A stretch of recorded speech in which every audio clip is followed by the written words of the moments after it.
So topic of today's video is jurisdiction of the Supreme Court. अब jurisdiction of the Supreme Court का मतलब क्या है यहाँ पे? इसका मतलब है कि जो सुप्रीम कोर्ट के पास कहाँ पे किस नेचर में पावर है कि वो एक्सरसाइज कर सकता है अपनी jurisdiction in relation to the adjudication of disputes. तो हम डिफरेंट आर्टिकल्स में jurisdiction of the supreme court और इसके नेचर के बारे में डिफरेंट आस्पेक्ट पढ़ेंगे। ये है आर्टिकल 129 जिसमें हमने कंटेम्प्ट ऑफ कोर्ट के बारे में पढ़ा था, जिसमें अगर कंटेम्प्ट ऑफ कोर्ट होती है तो उसकी पनिशमेंट हमें सुप्रीम कोर्ट डिसाइड करता है अंडर आर्टिकल 129 में, अपनी पावर को एक्सरसाइज करता है for the contempt of itself. तो उसकी जो पनिशमेंट है और जो उसकी जो एडजुडिकेशन है वो अंडर आर्टिकल 129 सुप्रीम कोर्ट के पास पावर है। फिर है 131 जिसमें ओरिजिनल ज्यूरिसडिक्शन है सुप्रीम कोर्ट की। अब ओरिजिनल ज्यूरिसडिक्शन है वो हम अगली स्टेज पे करेंगे। फिर है 132 में एपीलेट ज्यूरिसडिक्शन है। अब एपीलेट ज्यूरिसडिक्शन सिविल में, क्रिमिनल में और कॉन्स्टिट्यूशनल मैटर में, ये तीनों में जो एपीलेट ज्यूरिसडिक्शन है सुप्रीम कोर्ट की वो है आर्टिकल 132 क्लॉज 1 में कॉन्स्टिट्यूशनल मैटर्स में है। कॉन्स्टिट्यूशनल मैटर में कोई भी डिस्प्यूट अगर रिजॉल्व होता है, रिजॉल्व नहीं होता, उसकी अपील जानी है, वो जाएगी 132 क्लॉज 1 में। सिविल केसेस में 133 में जाएगी सुप्रीम कोर्ट के पास। अगर हाई कोर्ट डिसाइड करता है कोई मैटर और पार्टी उससे अग्रीव्ड है that he is not satisfied with the decisions of the high court, then he can go to the supreme court under article 133 in civil matters to the supreme court. Criminal matters की appeal जाएगी 134 में supreme court के पास। Federal court का जो भी matter होंगे वो supreme court के पास पावर है अंडर आर्टिकल 135 में। और स्पेशल लीव पिटीशन है जो वो जाएगी 136 में। अब power to review its own judgment.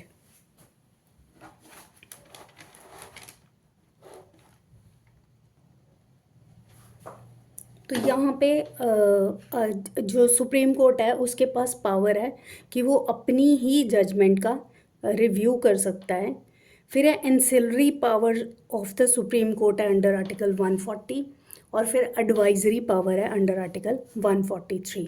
तो ये सारा था जुरिस्डिक्शन जिसके डिफरेंट नेचर है इसकी और डिफरेंट एस्पेक्ट्स है, वो हम 1 बाय 1 आर्टिकल में करेंगे। अब आर्टिकल 129 जिसमें हमने कंटेम्प्ट ऑफ कोर्ट ऑलरेडी पढ़ लिया था, jurisdiction of the supreme court in relation to contempt of itself, वहाँ पे जो पनिशमेंट और एडजुडिकेशन है वो सुप्रीम कोर्ट की पावर है अंडर आर्टिकल 129। तो नेक्स्ट हम पढ़ेंगे सुप्रीम कोर्ट की jurisdiction in relation to original jurisdiction of the supreme court. अब ये original jurisdiction of the supreme court का क्या मतलब है? ओरिजिनल जुरिस्डिक्शन का मतलब होता है कि कोई भी डिस्प्यूट अगर अराइज होता है जो डायरेक्टली हम जिस कोर्ट के पास मैटर लेके जाते हैं उसको बोलते हैं ओरिजिनल। किसी अपील में नहीं जाना, किसी रिव्यू में नहीं जाना, किसी रिवीजन में नहीं जाना। जब डायरेक्ट मैटर है, जो डिस्प्यूट है, वो किसी कोर्ट के पास जाता है तो उसको original jurisdiction of the court बोला जाता है। तो 121 आर्टिकल 131 में सुप्रीम कोर्ट की ओरिजिनल जुरिस्डिक्शन में कौन कौन से केसेस जाएंगे? फर्स्ट ऑफ ऑल, अगर गवर्नमेंट ऑफ इंडिया का किसी स्टेट के साथ, एक स्टेट के साथ या फिर एक से ज़्यादा स्टेट के साथ कोई डिस्प्यूट है तो वो मैटर जाएगा सीधा सुप्रीम कोर्ट में। सपोज लगा लो कि गवर्नमेंट ऑफ इंडिया का पंजाब के साथ कोई मुद्दा चल रहा है तो इसका सीधा डिस्प्यूट जाएगा सुप्रीम कोर्ट के पास अंडर आर्टिकल 131। अब government of India and state versus state और more than one state. Second में है कि गवर्नमेंट ऑफ इंडिया, सपोज लगा लो यहाँ पे गवर्नमेंट ऑफ इंडिया और पंजाब को मिला के कोई डिस्प्यूट है अगेंस्ट हरियाणा, तो ये भी मैटर सुप्रीम कोर्ट में जाएगा। अगर सपोज पंजाब का और हरियाणा का कोई डिस्प्यूट है तो ये भी मैटर जाएगा सुप्रीम कोर्ट में अंडर आर्टिकल 131। तो ये वाले सारे केसेस हैं, ये सारे जाएंगे original jurisdiction of the supreme court में अंडर आर्टिकल 131। अब यहाँ पे जो प्राइवेट इंडिविजुअल है वो गवर्नमेंट के अगेंस्ट केस लेके सुप्रीम कोर्ट अंडर आर्टिकल 131 में नहीं जाएगा।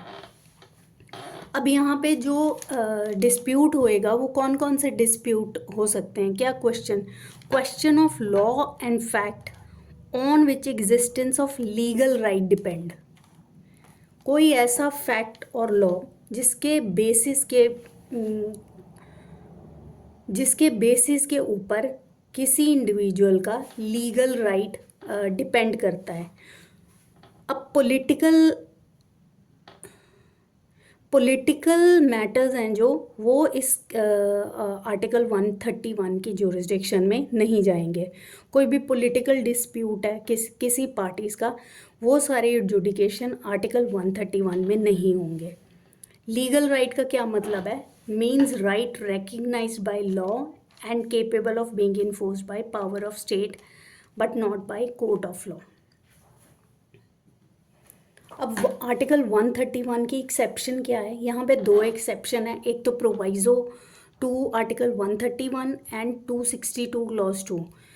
प्रोवाइजो 131 क्लॉज में क्या बोला गया है कि कोई भी डिस्प्यूट जो ट्रीटी, कोवेनेंट, इंगेजमेंट एट्सेट्रा के द्वारा अराइज हुआ है, वो जो डिस्प्यूट है वो आर्टिकल 131 में नहीं जाएगा। और 262 क्लॉज 2 में ये बोला गया है कि पार्लियामेंट में by law exclude jurisdiction of supreme court in dispute with respect to the use and distribution और control of power of any interstate river और रिवर वैली। अब जो पंजाब और हरियाणा का जो पानी का मुद्दा चल रहा है, ऐसे वाले मैटर्स सुप्रीम कोर्ट में अंडर आर्टिकल 131 में नहीं जाएंगे। पार्लियामेंट में बाय लॉ इस सुप्रीम कोर्ट अंडर आर्टिकल 131 में ऐसी डिस्प्यूट्स को रिस्ट्रिक्ट कर सकती है। तो ये वाले मैटर हैं जो 131 में नहीं जाएंगे। अब नेक्स्ट जुरिस्डिक्शन है एपीलेट जुरिस्डिक्शन। वो थी ओरिजिनल जुरिस्डिक्शन 131 में, अब हम करेंगे एपीलेट जुरिस्डिक्शन। एपीलेट जुरिस्डिक्शन में आएगा अलग अलग मैटर के ऊपर अलग अलग आर्टिकल्स में जाएंगे। अगर कॉन्स्टिट्यूशनल इशू है, कॉन्स्टिट्यूशनल मैटर्स हैं, तो वहाँ पे डिस्प्यूट जाएगा आर्टिकल 132 क्लॉज 1 में। अगर सिविल मैटर है तो 133 में जाएगा, क्रिमिनल मैटर है 134 में जाएगा, और स्पेशल लीव पिटीशन के थ्रू 136 में जाएगा। ये सारी जुरिस्डिक्शन सुप्रीम कोर्ट की है अलग अलग। ये नेचर ऑफ द डिस्प्यूट पे डिपेंड करता है कि कौन सा डिस्प्यूट सुप्रीम कोर्ट हैंडल करेगा कौन से आर्टिकल में। तो फर्स्ट ऑफ ऑल हम करेंगे, ये इसकी एपीलेट जुरिस्डिक्शन है। एपीलेट जुरिस्डिक्शन का मतलब है कि सबॉर्डिनेट, अब सबॉर्डिनेट कोर्ट हुई, हाई कोर्ट हुई, सारी हाई कोर्ट्स अपनी, तो वहाँ से अगर कोई पार्टी एग्रीव्ड है, ही और she is not satisfied, they are not satisfied with the adjudication of the respective court, then they can come in the Supreme Court under its appellate jurisdiction under Article 132 in constitutional matters, 133 civil matters, 134 criminal matters, and under SLP special leave petition Article 136. तो constitutional matters में appeal lies to the supreme court. अगर कोई constitutional matter है तो उसकी जो appeal है वो जाएगी सुप्रीम कोर्ट में फ्रॉम